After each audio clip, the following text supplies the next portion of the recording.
Oh, oh, oh,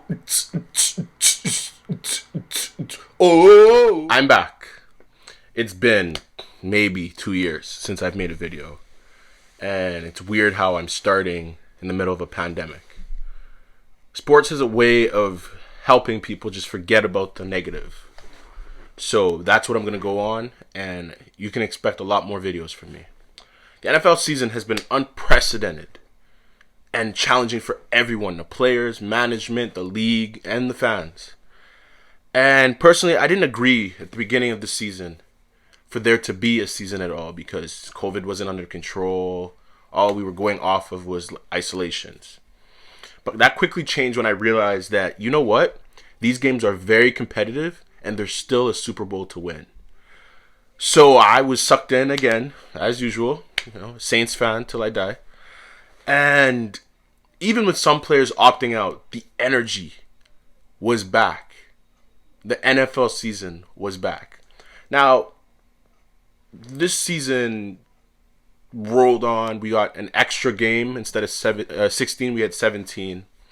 And we are in the playoffs right now. Now, I'm filming this video just before the NFC and AFC championship games between Green Bay Packers and the Buccaneers, and the Kansas City Chiefs and the Buffalo Bills. You heard that right. The Buffalo Bills are in the AFC championship game. That is, I said this last year to a couple friends. Once the Buffalo Bills got a prominent wide receiver, it was over. Because last year in the playoffs, all they were doing was getting to the red zone and not being able to do anything with the ball. So yes, Stephon Diggs fits in perfectly with Allen. They might win the whole Super Bowl. I can't even lie. They might break the curse. So, I'm going to give us a little quick rundown. To all the new subscribers, hit like and subscribe. And to the new NFL fans, because there are some. There are a lot of people who don't understand NFL. Once you get sucked in, it's worth it. So join in. Let's start off, first of all, the Chiefs and the Packers won the most games, so they got the first week bye. So that means they didn't have to play anything. They would meet in the second round. So I'll start off with the Bills. And now the Colts come into the playoffs with one of the best defenses in the league. We're talking pressure on the quarterback, cornerbacks, just everyone, DBs, everyone are just in sync for the Colts. So this would be a true test to Buffalo, who finally are in the playoffs after, I think, 2 seasons. But they are still yet to win a game since 1993. So this was a big deal. I watched this game and it was crazy. Like, the fans in Buffalo were actually crazy. Stephon Diggs, a threat, a continuous threat, always has to get double teamed. So opening up the game for other receivers. This was a great game. If I'm a Buffalo Bills fan, I would be out of my mind right now because this team looks like they can win the entire game. The entire Super Bowl, my bad. They look like they can win the Super Bowl, and they look like they can sling it with the best. They look like if they played Kansas City, it would be a shootout.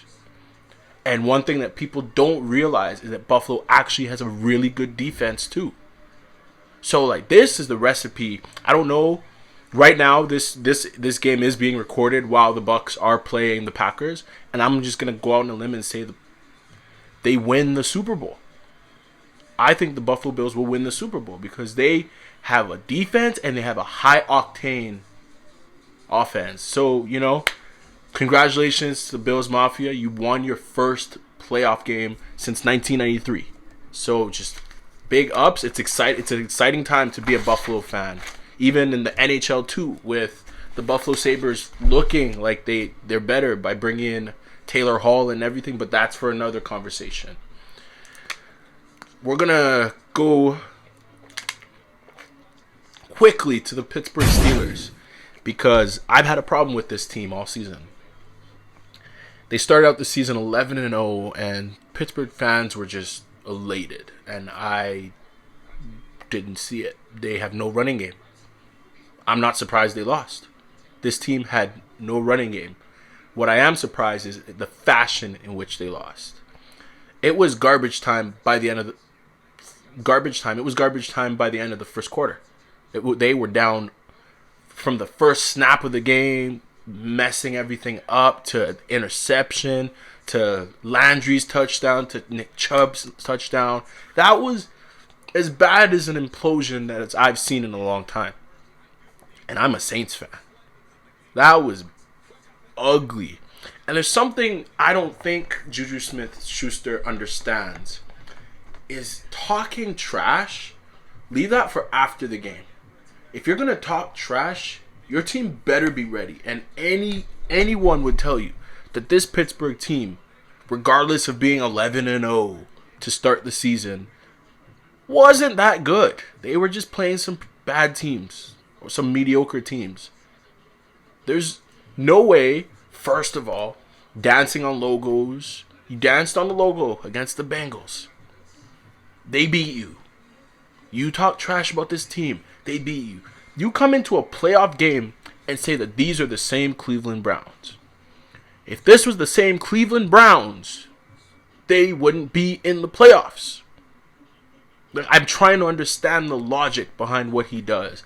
And there are some fans who want him traded. There's not traded, but like let go. Because this is just, if you keep firing up your opponents, they're going to beat you regardless. Forget the talent.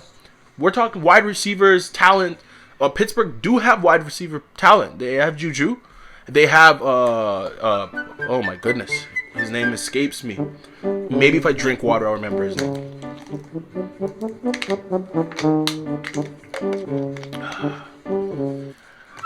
Still not coming in. Still not coming in. I forgot his name.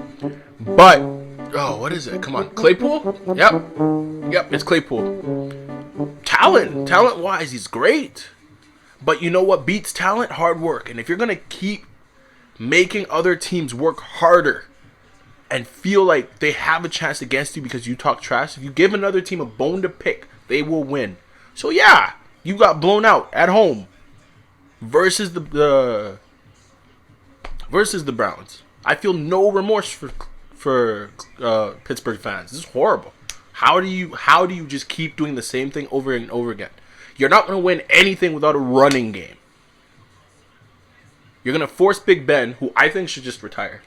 You know, it was a great run. He's first ballot Hall of Famer, 2 rings. But, bro, come on, man. Like, you're not mobile. He just looks worse and worse every game. So, I feel like he should be retiring pretty soon. And big ups to Cleveland. They did their thing. They have a great, bright future. Cleveland did their thing. The Browns are not the Browns anymore, Juju. The Browns are not the Browns anymore. So give respect when it's due. We're gonna keep flying through. Right now we're on the Titans versus the Ravens. Wow, there's bad blood. And there's been bad blood between these two teams since Ray Lewis. It's been, these two teams hate each other. These two fan bases hate each other. And it's just, it's never going to leave. Like, beginning of the season, Titans took a meeting on the Ravens logo. I sat back. I didn't know it was going to really have an effect on the playoffs. And my goodness. Right after the pick, it was just, they went there, they danced on the logo. They didn't shake hands right after the game, before the game ended. There was about 3 seconds left in the game. And Lamar Jackson led the team off and just said, you know what? We just had to do our thing. Derrick Henry, who to me was the most dominating runner ever. I think he rushed for 2,000 yards this year. Was held to 40 yards. Just wow. Like, the playoffs really are a different monster, honestly. That's why I love football. That's why I love sports, because once the playoffs starts, you get to see what a team is really made of. Regular season accolades mean nothing in the playoffs. So, man, oh man, that was honestly, that was one of the most, that game blew me away. And congratulations to Lamar Jackson getting his first playoff win. It was people kept questioning if he was the MVP since he didn't have a playoff win. So it was good to put the doubters to bed. So I appreciate you, Lamar Jackson. Great job. Let's keep it going. Next game is the New Orleans Saints and the Chicago Bears. Now, being a Saints fan,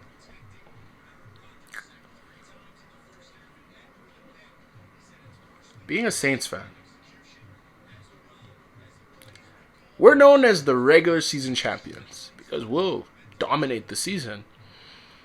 Playoffs.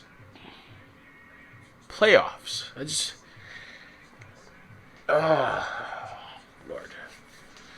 We beat Chicago. Let's not get this wrong. We beat Chicago, but there's a lot to be desired in that game.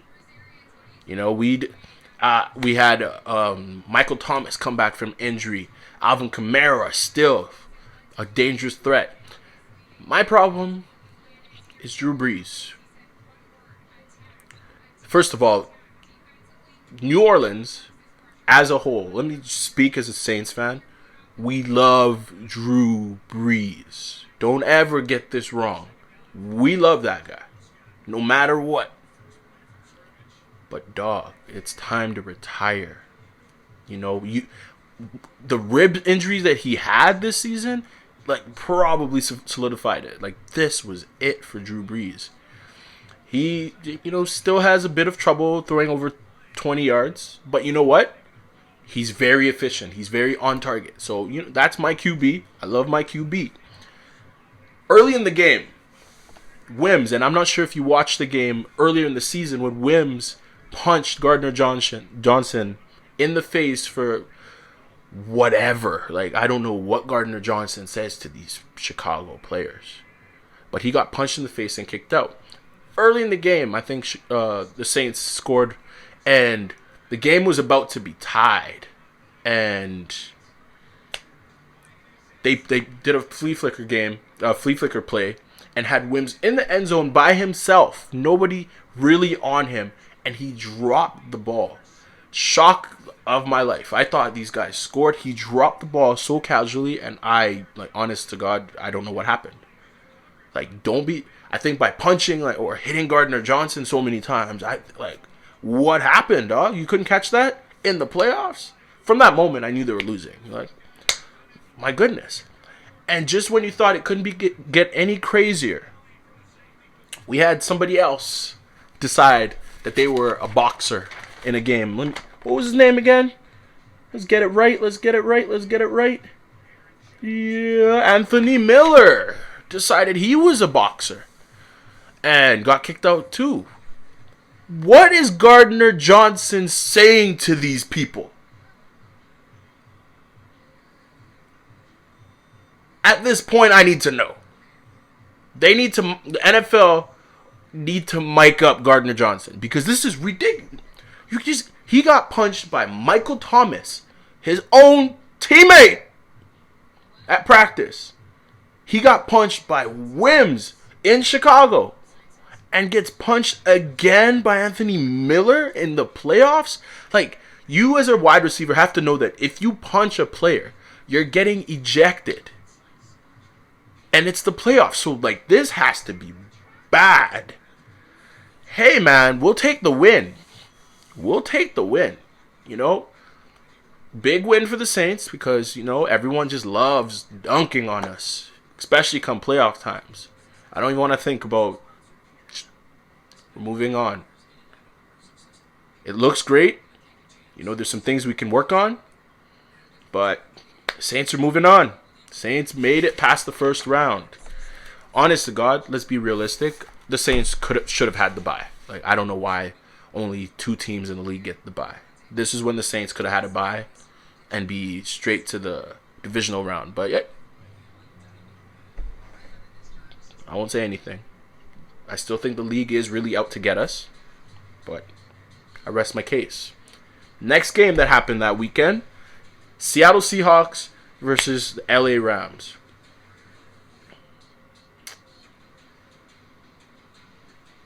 the Seahawks have a lot of work to do come the offseason, regardless.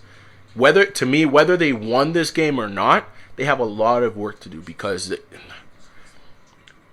they are, like, offensively, they're dead. Like, to me, like, yeah, DK Metcalf, yeah, it looks great.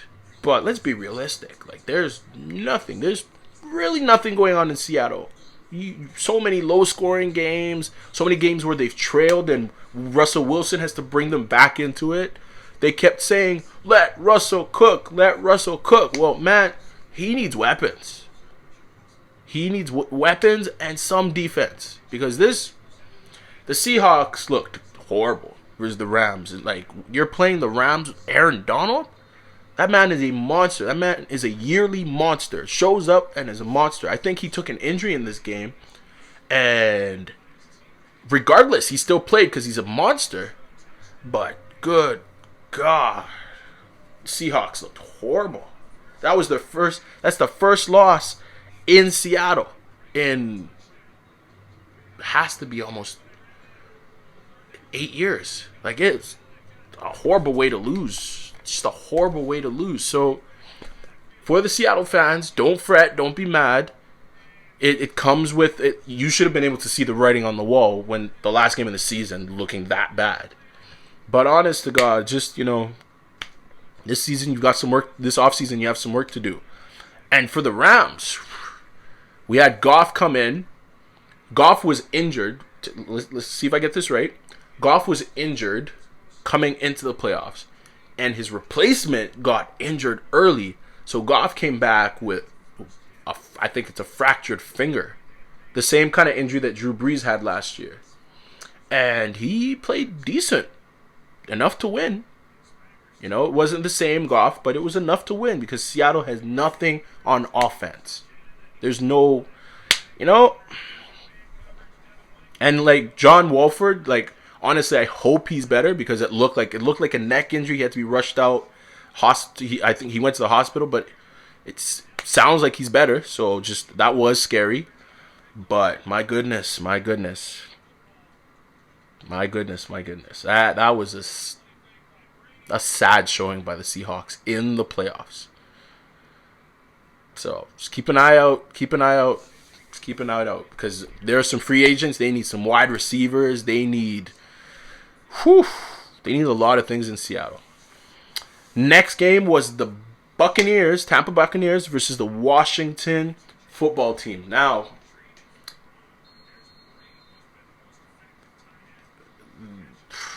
the worst division in football that I've ever seen. Comprised of the Cowboys, the Eagles, and Washington football. My gosh. Like, there has to be a handful of teams with more total wins than this division combined. That was horrible. The Cowboys, once Dak Prescott went down, you knew the Cowboys season was over, but Eagles, just flat. Washington football team, flat. But once Smith came back, this team was revived, rejuvenated. So I'm not surprised that they won their division. Now they're facing the high-powered, high-octane Bucs. We're talking Fournette, Tom Brady, Antonio Brown. Like, loaded. This team was... The Bucs were built to win now. They were built to win this year. No, they're just loaded. Anyone knew that, you know what? It looks good, the football team. Oh my goodness, they made the playoffs. Everyone knew in the back of their minds they were going to lose. Chase Young was trying to motivate his team, saying he wanted the GOAT. He wanted to play against Tom Brady. But for him to not get one even, I don't think he even put any pressure. Like, it was just they got blown out. On to the next for Tampa Bay. That's all I got to say. Tom Brady's the GOAT, but I don't like Tampa Bay. And on to the next for them. They just made quick work of them. It wasn't really a game. At the end, Chase Young sat down and just was appreciating. He got his jersey. It was on social media. He got his jersey from Tom Brady. So, whatever. Bucks win. Big surprise. So, now we're going to move to the divisional round. Now, I'm going to go right up and say, coming into these playoffs, I only was afraid of one team. Because the Saints are a pretty good team, but I was afraid of one team, and that is the Green Bay Packers. Because Green Bay, before I watched some Bills games, I thought Green Bay was clear-cut winners. Because Aaron Rodgers goes through games and just has no mistakes. Now, if you play mistake-free football and your offense is that potent with Devontae Adams, my gosh, like they were clear, like they were just going through teams. But it's the playoffs; you never know. So now the divisional round is the next step in our road. Yo, for real, add me, subscribe. I got history to make.